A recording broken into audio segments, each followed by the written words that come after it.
All right, ready? Hello, guys, and welcome back to the NW Sportscast. The question on everyone's minds after a sweep against the Cincinnati Reds: has the Mariners' offense finally turned a corner? Levi, what do you think?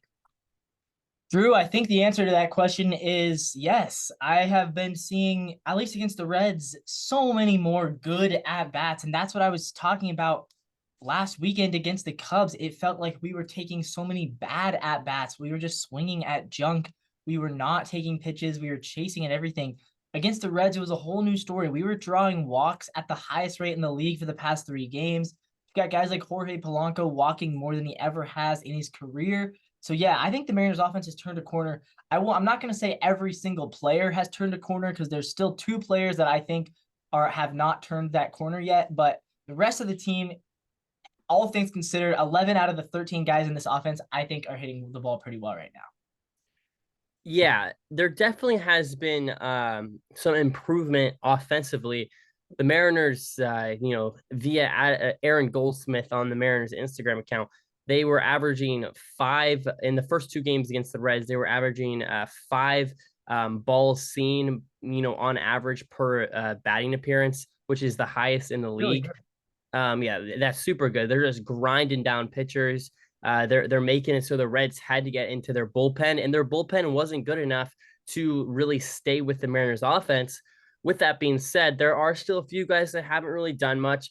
It's only been 3 games, kind of a small sample size. And game number two, the Mariners still only scraped across 3 runs, which isn't great. Uh, for me, has it improved? Sure, but there's still some more work to be done. This is a good start, but I need to see a little bit more of a sample size. There are still guys struggling. I still want to see Julio do better, even though he's kind of, he had 2 hits last night. Mitch Garver had a home run yesterday, which was great, but I want to continue to see that progress. It's been good. It's been it seems like there's been a philosophical change where the Mariners seem to be a little less antsy inside the batter's box, and they're kind of, letting strikes fall into the zone, waiting for that 2-1, 3-1 counts, and then attacking their pitches. It's been a good strategy, and I like how it's paying off for them. Yeah, no, I agree. And, we are still striking out a lot. We're still, right now second in the league in strikeouts, but I think strike A, and I said this in the offseason, strikeouts not necessarily the most important stat for an offense because that doesn't necessarily strikeout. Now, strikeouts can be bad if you're getting a bunch of strikeouts looking and striking out 3 pitches, right? But when you're working the count, and then I would rather a guy strike out on 6 pitches than hit a weak ground ball on the first pitch, right? Because now you're Yeah. you're working the starter a little bit more. You are taking a little more gas out of him, and hopefully that means you get to the bullpen quicker. And most teams, that's the goal. But also, yeah, we're taking our walks now, and we're hitting home runs now, which is good. We're a bit of a three true outcome team in this Red series. A lot of strikeouts, walks, and home runs, but it works. It worked against the Reds, and we mix in a couple of singles. Mix in, Dylan Moore and Luke Raley both hit triples. Jonathan Clase checking in with a double stolen base. So we get a few extra base hits as well. But yeah, I think it's good. Drew, I want to see. Do we agree on the two guys who are still struggling though? The two guys that, I would still put Julio in that category. I I don't would think take him out. I liked what really. Julio gave us, two really nice hit doubles, and also just looking at what Julio's been doing. I would say I still want him to lower that strikeout rate. But he's hitting the ball well. He's making hard contact. He's been kind of unlucky, right? A lot of hard ground ball outs. Those Yeah, but have you aren't seen my. his baseball savant, Levi? I He's have seen his baseball spot. his his whiff rate is, he's not, I know. he's chasing, and when he chases, he's not getting good contact outside of the zone. Right. And again, it's all about the breaking balls.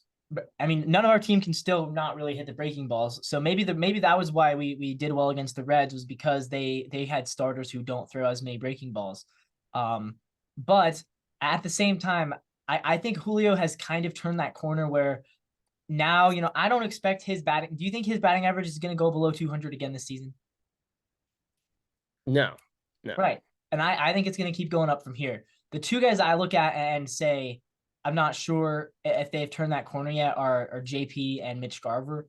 Okay, so that's what I was gonna say, JP, and I was gonna be, Mitch Garver's home run last night was obviously great, but I was gonna go Mitch Garver. You could even throw Cal Raleigh in there, maybe potentially. Again, still kind of a small sample size. I know he's been better in the last few games, but I just want to see another series of Julio and Cal, JP, Mitch Garver kind of continue to progress. And then that's when I can kind of say they turn that corner. It's a good first step, but I think that's kind of my fundamental argument with this question.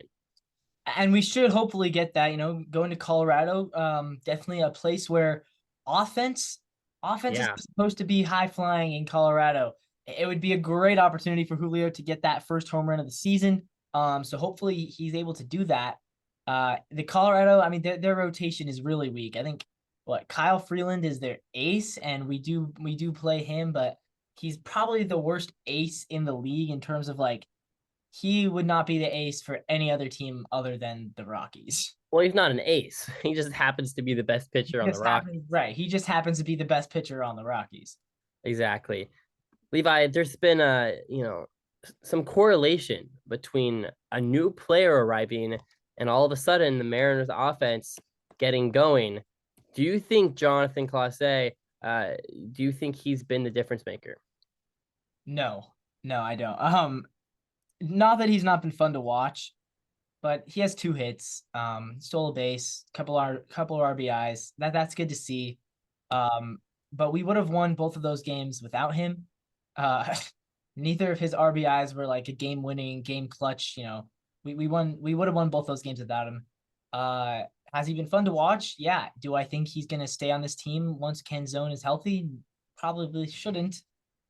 Right. I mean, yesterday he swung 7 times and he whiffed 0 times and he Okay. only swung inside of the zone. That's That's pretty good. impressive. I mean, Contact rate yeah. 100%. He makes good contact. He has speed on the base paths. He's good defensively. I think there's an argument to be made to, Canzone was playing really well before. So I think that'd be unfair to him.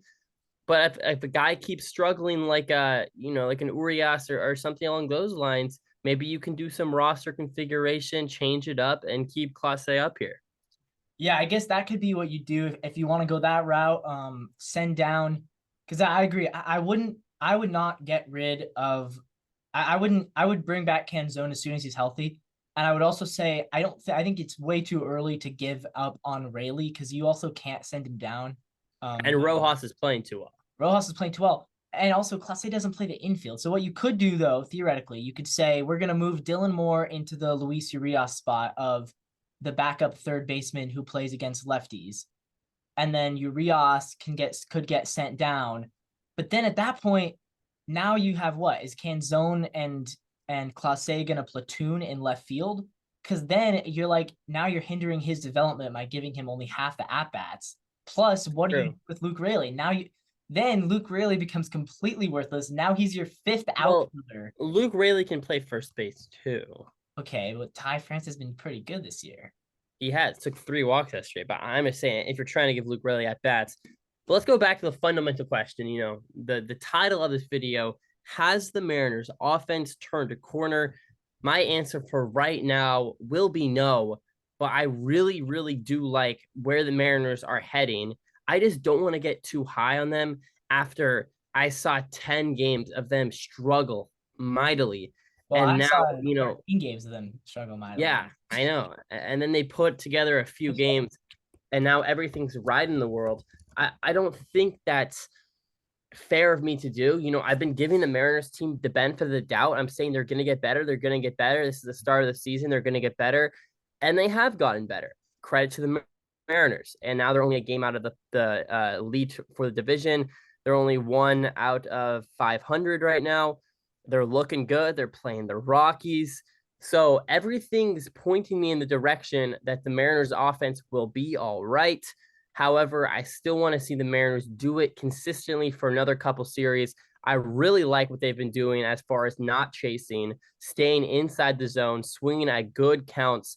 making good contact, not trying to do too much. It's the little things. You don't need to hit home runs. It's okay to take a walk. It's okay to, on a 2-1 count and a fastball is up in the zone. If you don't like the pitch, you can take that pitch.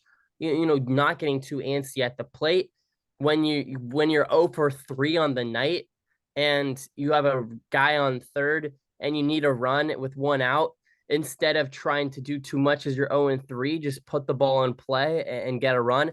That's the little things the Mariners have been doing a lot more over the last 3 days against the Reds. They've been grinding down starting pitching. They've been getting into the bullpen early, and that's really, really helped this Seattle team out. It's something I want to see consistently throughout this season. It's something I want to see, in particular, Julio Rodriguez do a lot more. I saw that a little bit this series. I want to see him do it again against the Rockies. And I think this team is going to be in a really good spot. I don't know. Like, it could be a little optimistic of me to think, but Mitch Garver is starting to look good again. JP Crawford is slowly returning to form. Same with Cal and same with Julio. It's looking like all the pieces are going to line together, as well with the starting pitching, who's been incredible. I mean, I know that's not what this video is about, but my lord, what was it? 6 straight quality starts. I mean, they're killing. They're killing it right now. 7 now. 7, yeah. Yeah. And we have to obviously hope that streak doesn't get broken tomorrow. But again, Colorado, a lot of offense there. Hancock definitely our weakest. I think if we are going to lose a game, probably would be tomorrow's game. Hancock against Dakota Hudson. But at the same time, the Rockies are really bad. They're 4-15, and you look ahead to the schedule. We've got the Rangers coming up, got the Braves coming up, the Diamondbacks, who obviously aren't off to a great start, but they're coming up as well. Those are going to be some tougher series. Yeah. So you really want to take advantage of an easy team like the Rockies. Not saying that we have to sweep, but I think I'd honestly be a little disappointed if we didn't. Yeah, I wouldn't be disappointed with because we swept the Reds. It's okay. I would not be disappointed with a 2 out of 3. If we take 2 out of 3, I'd be happy. If we take All only right. one, Yeah, no, I want 2 out of 3. That'll do it for this video. Has the Mariners turned the offensive corner? Who knows? Me and Levi kind of on the same page. Maybe Levi thinks they have a little bit more. I think I'm a lot higher, honestly. But no, but I think they've improved. I just don't know if they've completely turned that corner. They're right now they're on their way from second to third. Can they make that turn to home? I don't know. We'll have to see. But thank you guys so much for watching. This is the NW Sportscast. Please leave a like, comment, and subscribe on the video. It helps us out a lot. We're pumping out content right now. And if you want to show us some love and you're liking the videos, no better way to do that than subscribe, like the video, and comment down below because we respond to all of them. Thank you guys so much. And Levi, as always, go Mariners.